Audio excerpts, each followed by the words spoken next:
Fala, meu amigo, minha amiga, seja bem-vindo à aula de cenários previsíveis. A gente começa a detalhar o primeiro pilar do método, aquele pilar que faz você se aproximar de forma precoce do mundo da conversação, né? Você começa a gerar, você começa a moldar o teu estudo para que você sempre vise a conversação o mais rápido possível.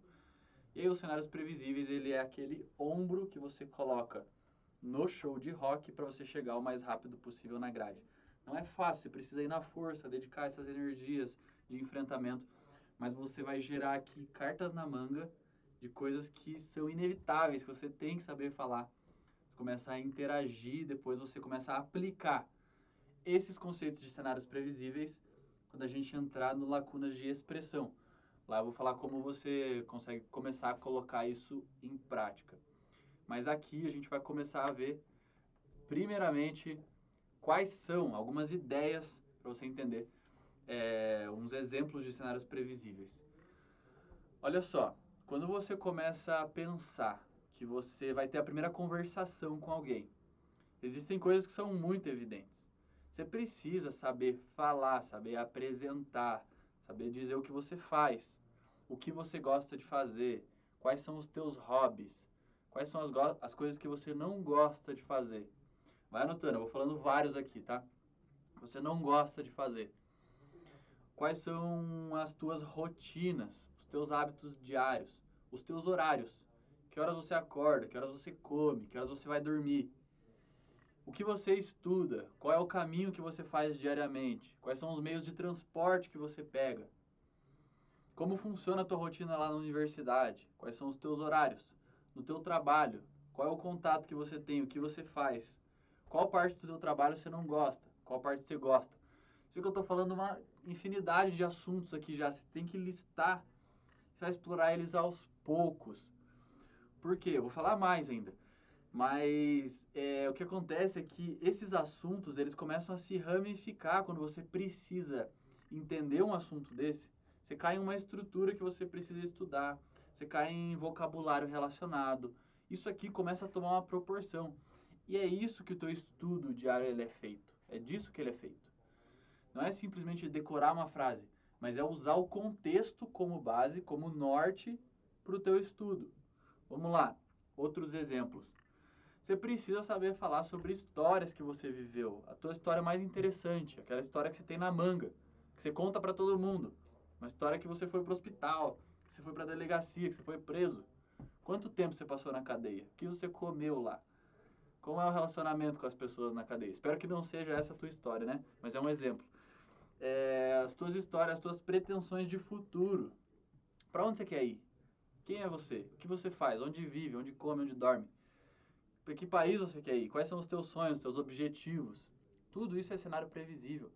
Olha como isso alimenta uma conversação. Não só saber falar sobre você, mas saber perguntar também sobre as outras pessoas, para que você possa explorar também o lacunas de compreensão. Então você sabe falar sobre isso, você sabe perguntar sobre isso. Outras frases que são cartas na manga, que você tem que ter elas prontas. Você pode repetir, por favor? Eu não entendi. Qual é o contrário de branco? Qual é o contrário de tananã? Qual é a diferença entre tananã e tananã? Como você pode escrever no chat para mim, por favor? Você tem que saber falar isso nos idiomas, porque quando você entra em um contexto de conversação, você começa a usar o idioma nesses micro detalhes. Entendi, não entendi. Começa a se acostumar a usar o idioma. Começa a se desbloquear nesse sentido. Então, isso são cenários previsíveis, cartas na manga que tem que ter no teu portfólio para você se introduzir no mundo da conversação. Beleza? Aí você começa a perceber, quando você começa a explorar esses cenários, que existem estruturas e palavras de alta frequência. Existem palavras e estruturas que se repetem muito. Por que tanto professor fala sobre o verbo to be? Porque ele é o verbo mais frequente da língua inglesa. É o être no francês. Essere em italiano. E eles estão sempre frequentes, então você precisa prestar atenção nesses verbos que se repetem muito para criar essas estruturas. nesses vocabulários que se repetem muito para criar essas estruturas. Liga o teu radar para as coisas que se repetem, para que você tenha na tua parede isso de forma visual, para que você consiga anotar isso, para que você consiga implementar. Já é frequente, você aumenta o teu contato de estudo com essas estruturas. Você começa a ficar mais versátil na conversação. Uma habilidade que você vai desenvolver quando a gente falar de lacunas de expressão é que você vai parar de falar só o que você quer falar, mas da forma que você sabe, para que você viva essa conexão. Você precisa criar atalhos de raciocínio, criar rotas alternativas de raciocínio. E isso vem por palavras de alta frequência. Tá bom? Isso aí você precisa ligar esse radar para começar a viver isso. E aí as palavras que não são de alta frequência, o que acontece? O teu cérebro ele vai reter as coisas que você tem mais contato de forma repetida espaçadamente, que é a repetição espaçada, né?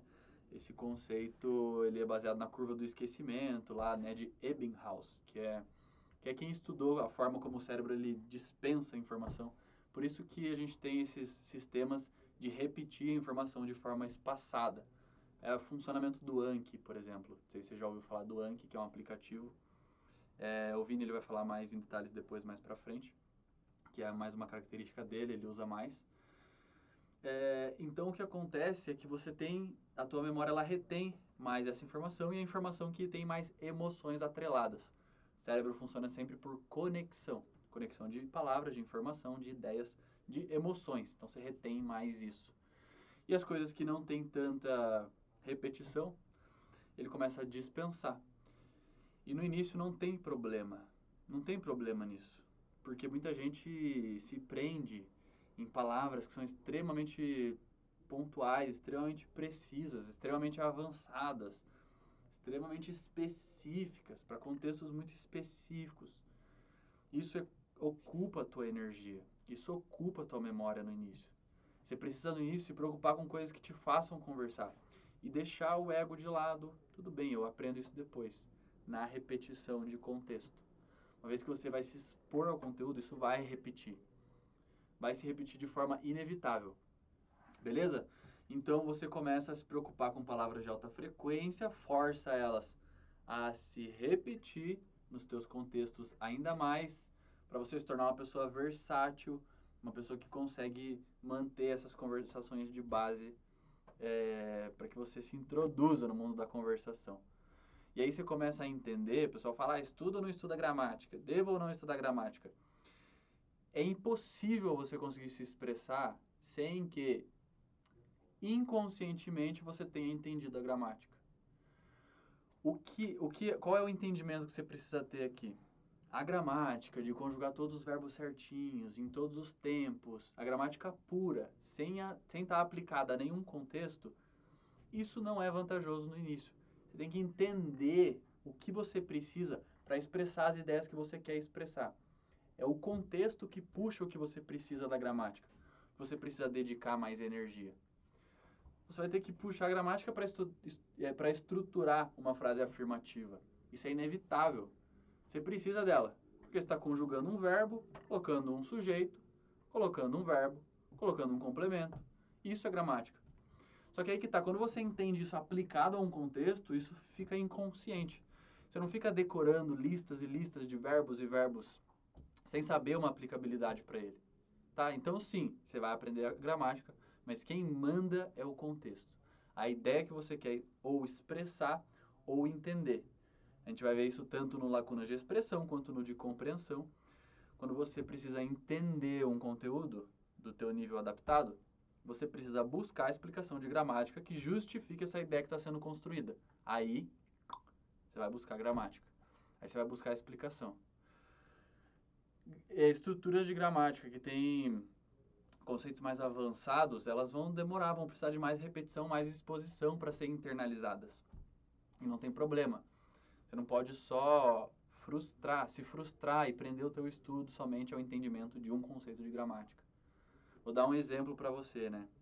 O pessoal costuma falar muito do alemão, a questão das declinações, e faz isso um bicho de 7 cabeças, um monstro. Tá, tudo bem, você não vai entender de primeira como funciona, porque não tem isso na estrutura da língua portuguesa, da forma como é em alemão.